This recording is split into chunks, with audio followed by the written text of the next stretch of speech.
46. This old-time radio program was originally aired live, long before the advent of high fidelity. We hope, however, that any variance in audio quality will not take away from your pleasure in listening to this, one of the all-time favorite shows.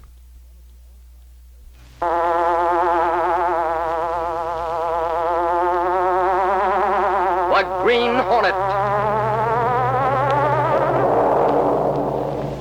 He hunts the biggest of all game, public enemies who try to destroy our America.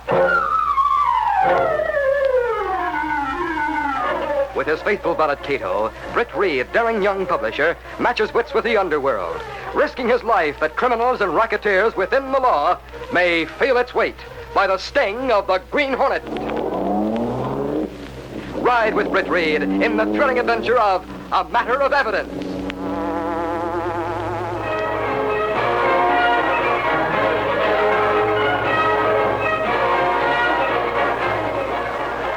The Daily Sentinel was strongly opposed to Boss Cranshaw and the political machine he represented. Nevertheless, there were Sentinel reporters at the big political rally. Michael Axford and Lenora Case sat down in front near the reporters, columnists, and radio men. Looks like the meeting is going to get underway in a couple of minutes, Casey. And I don't think I care for this kind of reporting. Me neither. I'm a man of action. I like it better when things are buzzing. Look at Boss Cranshaw up there. That smirk of his. Oh, I detest men like that. My Gary Reed's many a time said he'd like to stick a pin in Cranshaw and see if hot air whooshed out, like from a balloon. Michael, is it true that Cranshaw owns that big gambling house? The garden? Sure it is.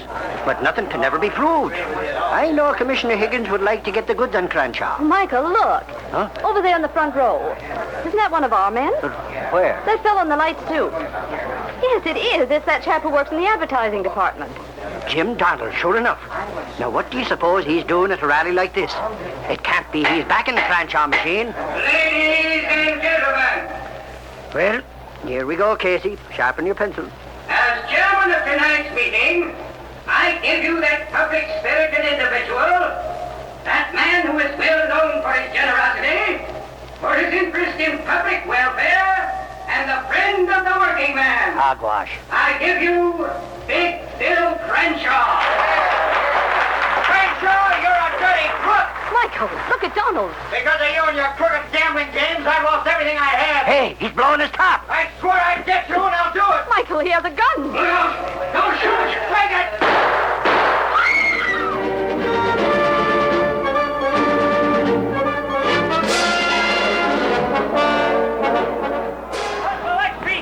Boss Cranshaw dodges bullet. Here you are, mister. Shots fired during rally. Here you are, ladies. Read all about it. Sentinel XP paper.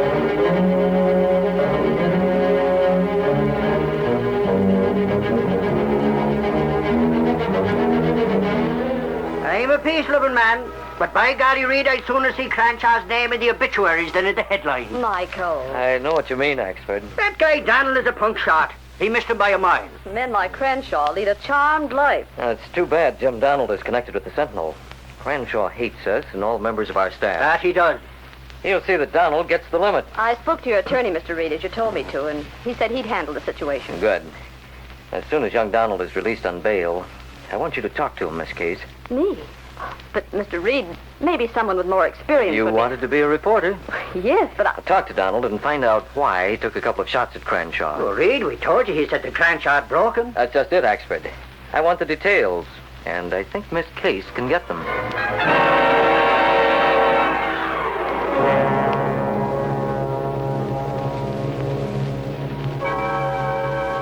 Oh, Jim, why did you do it? What's the difference, Miss Case? You should have known you couldn't get away with anything like that in a crowded auditorium. You're lucky your bullets didn't wound Cranshaw. Lucky. Or worse, you might have killed him. I wish I had.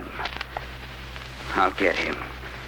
I'll get Cranshaw if it's the last thing I do. What did he do to you? His crooked games ruined me. Crooked game? Roulette. That gambling place called the Garden. Oh, so that's it. You went to the garden and you lost. I lost, all right. I lost everything. Savings, home. Yes, even Madge. She's sure to die now that I can't help her. Madge? Your wife? Yeah. No, what's the use of talking about it? Go ahead, Jim. Let's have the story. That's an old one. Madge needs an operation. Then a change of climate, a lot of rest and the right food. All those things. Well, I couldn't do it on my salary, so I took a few $100 I'd saved and went to the garden. And lost. I lost. But I thought I had the game figured out. I was sure I could beat it. So I went in hock, borrowed all I could get on my house and insurance, and went back to the garden. That game's as crooked as a corkscrew. It's as crooked as everything else that Cranshaw touches. So you lost your cash, but... Well, what about Madge? Well, we can't afford the things she needs, so she may have 3 months. 6 months. Jim, I don't get it. Why did you shoot at Cranshaw? How could that help you, or Madge? Why go into that? I just want to get that crook, that's all. You're not even sure that Cranshaw owns the garden. Yes, I am. Everyone knows it. Cranshaw owns 3/4 interest. The rest is owned by Trig Burley. Well, if you wanted to get Cranshaw, why didn't you get evidence that he operates a gambling place and turn it over to the police? The police can't touch him. He's too big. I doubt that. Besides, by the time a raiding squad gets in, everything is out of sight.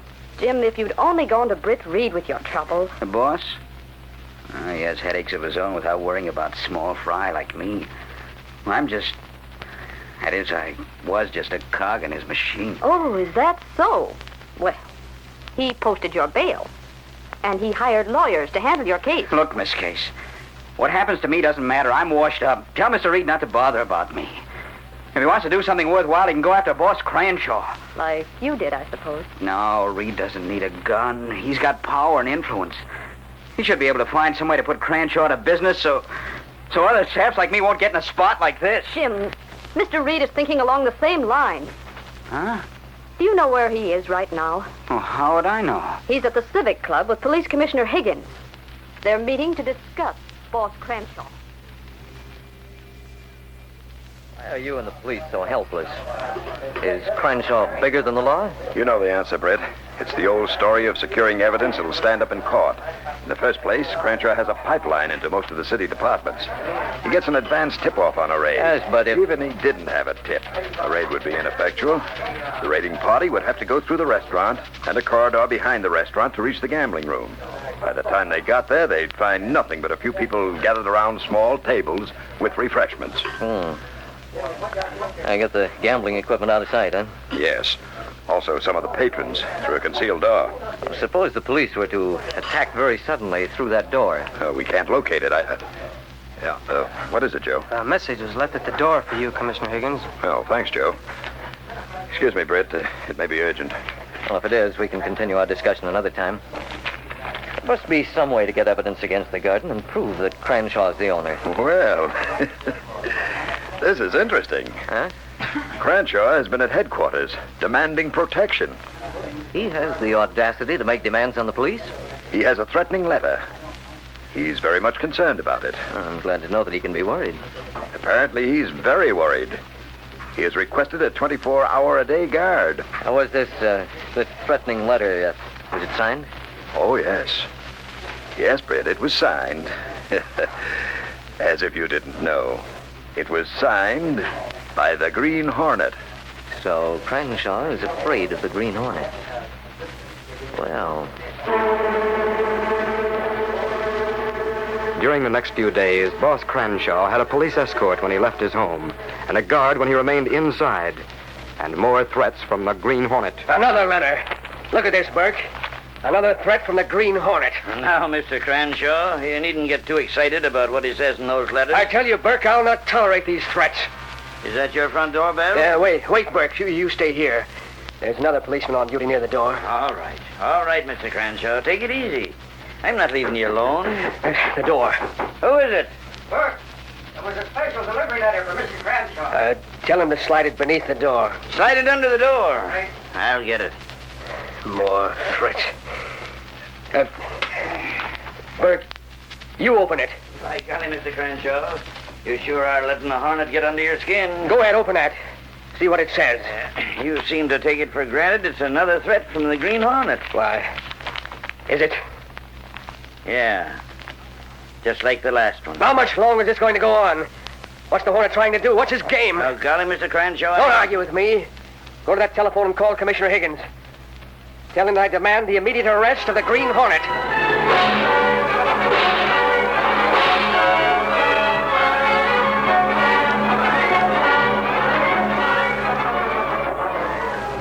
Oh, golly, Reed, you should hear the way Cranshaw's howling for the arrest of the Green Hornet. Is that so, Axford? Yeah, it seems like every time Cranshaw turns around, there's another letter or phone call or something from the Green Hornet.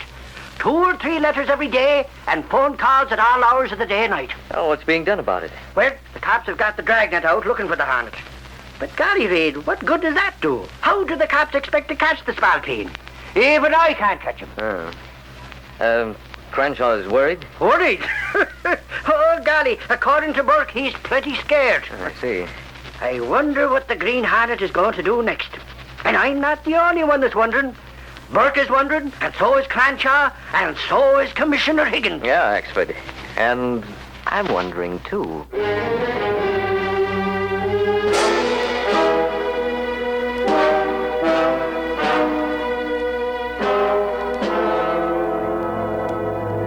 Britt Reed's dislike for the political boss Big Bill Cranshaw became crystallized when a young man in the advertising department lost everything in the notorious gambling place that Cranshaw secretly owned. The young publisher was in his apartment with Cato, his faithful Filipino valet. I have it on good authority, Cato. Our campaign has been effective. The warning letters and phone calls have gotten under Cranshaw's skin. He's badly frightened. What does Commissioner Higgins think? Well, Commissioner Higgins admits that the police can do nothing about Cranshaw's gambling place. He's hoping the campaign of the Green Hornet will bear fruit. Well, how you work that? One of the Sentinel reporters told me about the back way out of that gambling room. I know where the door is. If you tell police, perhaps they break in that way. No, the door's too heavy, Cato. Take time to break it in. When the police did get in, there'd be no evidence of actual gambling. They have to be caught in the act. Oh. The door can be opened by someone who knows the trick. Now, we've got to make Cranshaw open that door so the police can get in fast. What we do? Let's talk to Axford. He's at Cranshaw's home. His friend Sergeant Burke and several other policemen are guarding the boss. And Axford is there? Axford and representatives of the other papers. They're all waiting for the Hornet to make a move. The last message from Green Hornet to Cranshaw was effective. Yes, it was, Cato. Cranshaw was made to understand that there'll be a showdown tonight. But how we do that with police guard near Cranshaw? We'll have to trust to luck in the Black Beauty. Did you check the car? We're ready for action. They haven't used the smoke screen in a long time. Is that smoke-throwing device in order? Oh, yes, sir. We'll probably need it tonight. How soon we go out as Green Hornet? Right away. As soon as I get this hand grenade. Now, Mr. Britt, you have a hand grenade bomb in dresser drawer. I've been working with this one, Cato. It's special. Let's go. Stepping through a secret panel in the rear of a closet in a bedroom, Britt Reed and Cato went along a narrow passageway built within the walls of the apartment itself. This passage led to an adjoining building which fronted on a dark side street. Though supposedly abandoned, this building served as the hiding place for the sleek, super-powered Black Beauty, streamlined car of the Green Hornet. Britt Reed pressed a button. The great car roared into life. A section of the wall in front raised automatically, then closed as the gleaming Black Beauty sped into the darkness.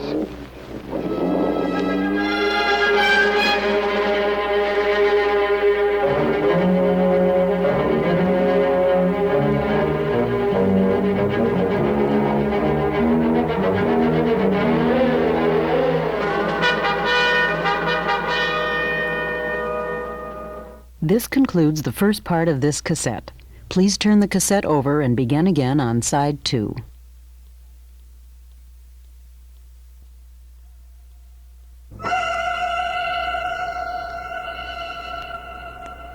Boss Cranshaw's irritation and nervousness had been increasing hourly. His nerves had been made raw by the repeated notes and telephone calls from the Green Hornet. He paced the floor of his home uneasily. In the large library were Sergeant Burke and another uniformed policeman. Also, reporters, including Michael Axford of the Daily Sentinel. What the... Oh, it's you. Sorry, Mr. Cranshaw. I didn't mean to startle you. What's up, Moran? The car just turned into the block. It's coming this way slowly. Holy crow. Maybe that's the Hornet. Get your guns out. Get your guns ready, boys. If you look out the window, you can see. Hey, let me look. Hey, Ashford, who are you shoving? I'm going to be out in the front porch.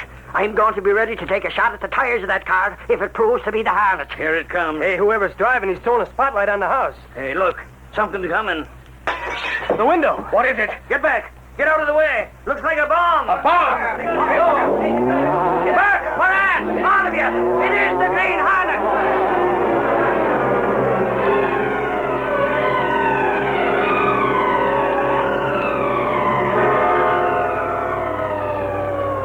Sitting behind the wheel of the Black Beauty, Britt Reed, wearing the mask of the Green Hornet, led the police on a wild chase through the city streets. Are they gaining on us, Cato? No, Mr. Britt. We hold our own. How many cars took after us? I count 3 as we leave the vicinity of Cranshaw home. I wonder how Cranshaw behaved when he saw that hand grenade go through his window. Well, he's probably nervous, waiting for explosion. He'll wait a long time if he waits for that dud to explode. That's true. Now, Cato, we've got to get away from those police for a few minutes. Yes, sir. Get ready to turn on the smoke. We'll put the police in an artificial fog, and by the time we reach the 4 corners up ahead, they won't know which way we went. Now, Cato, the smoke screen. It's turned on. Hang on, Cato. Don't turn. Plenty smoking back. Another turn coming up. Here we go. Now to double back to Cranshaw's place. Cross your fingers, Cato, and hope that he's still there.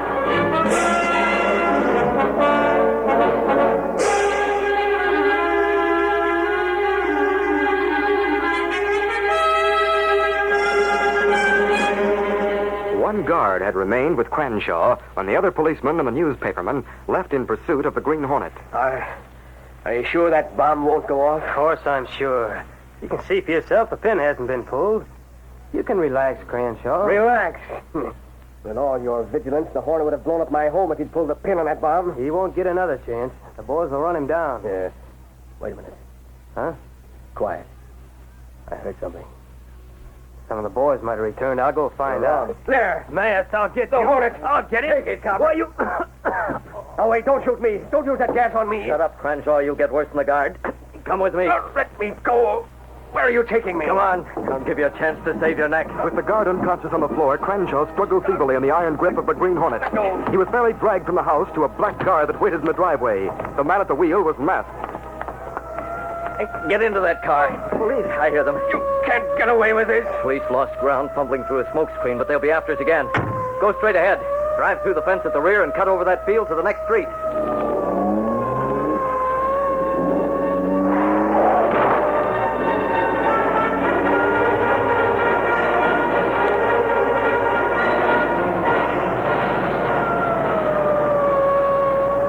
There he goes, Burke. To the right at the corner. Save your wind, Ashford. I got eyes.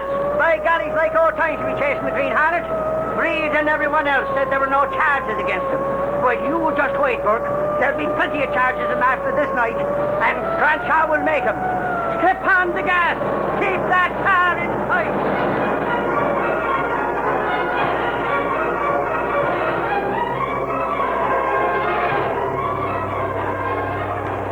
We've got to shake the cops before I can talk to you. Just what do you want of me? I've done nothing to you. Why have you threatened me? Get this, Cranshaw. If the cops get too close, I'll have to rub you out. I don't want to do that. I want to talk to you. Get the facts I want and let you go. What facts? We can't talk with the police so close. What'd we stop for? The driver had instructions. Come on. Get out. Right. You know this place. Police coming close. Turn on the smoke screen again, then get out of here. Get going. Where are we going? We're going someplace to talk without police interference. And you know where it is. The Green Hornet hurried Cranshaw through an alley between 2 old buildings. The smoke screen that concealed the Black Beauty had thinned slightly as the police cars stopped at the curb near the alley. The police are stopping. We've got to get away. Your life depends on it. The Hornet stopped at a shed built against the rear of an old building. There appeared to be a solid wall of wood, but the masked man knew otherwise. Hurry, Cranshaw. Where's that button that opens this thing? But wait, make it fast if you value your life. I'm opening it. Concealed button here. The entire side of the wall swung up like a suspended garage door and revealed a passageway. Then a police spotlight pierced the alley and struck the Hornet and Cranshaw. The police. They've seen this door. Go on. Go ahead. Shaken by fear and confused by the Hornet's prodding demands for fast action, Cranshaw ran through the long corridor with the masked man at his heels. He was only vaguely aware of the other shouts from far behind. Keep going, Cranshaw. Right through the door into the gambling room. What is he? The room was filled with well-dressed people who were gathered around roulette tables. Crenshaw, what's this mean? Trig, the Hornet. You open the door, the cops are coming. But the Hornet, where did he go? But Green Hornet had gone on through the room without pausing and into the empty corridor between the gambling room and the restaurant. He paused just long enough to snatch off his mask and remove his coat. The coat was reversible. He put it on inside out, then entered the restaurant and sauntered through to the other door. The diners had no knowledge of the confusion in the gambling room. Get him up, all of you. It's the law speaking. Burke, this is the evidence you wanted. Quiet down, all of you. Take it easy. We just want the guys who run this place. All right. Line up at that wall. Yeah, make it snappy now. Officer, the Green Hornet. Get the Green Hornet. Save it, Crenshaw. We got you and Trig Burley and a fine lot of evidence against you. But Why, you mealy-mouthed fathead. Why'd you leave the cops here? Why'd you do it, Crenshaw? Is this your gambling place, Crenshaw? No, Oh, yes, it is. You needn't think you can throw me and the boys to the wolves and become a white knight by leading a raid on a garden. Listen, copper, he's the owner of this joint, and I could prove it.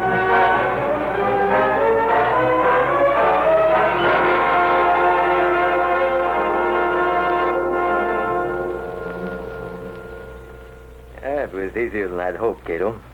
Crenshaw led the police right into the garden. Will you have trouble getting away, Mr. Britt? Not a bit. I went through the gambling room to a corridor and took off my disguise. I was able to go through the restaurant without being noticed. And Crenshaw lead police in raid on own place. That's very good. Yeah, well, I'm going to make 2 phone calls and then to bed.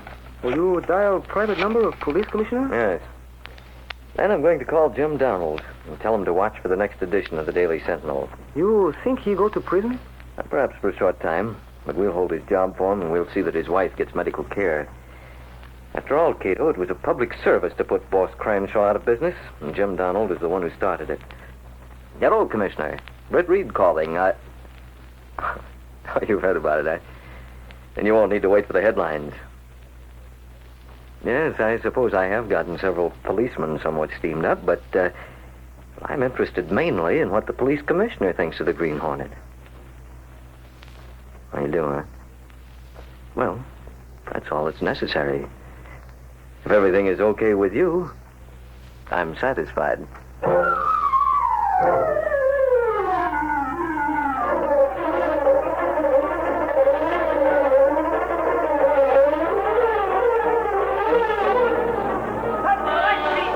Green Hornet leads police in raid on gambling dive.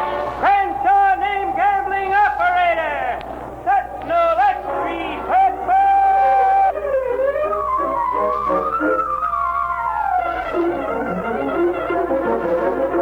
This copyrighted feature originates in Detroit, and all characters, places, and incidents used are fictitious.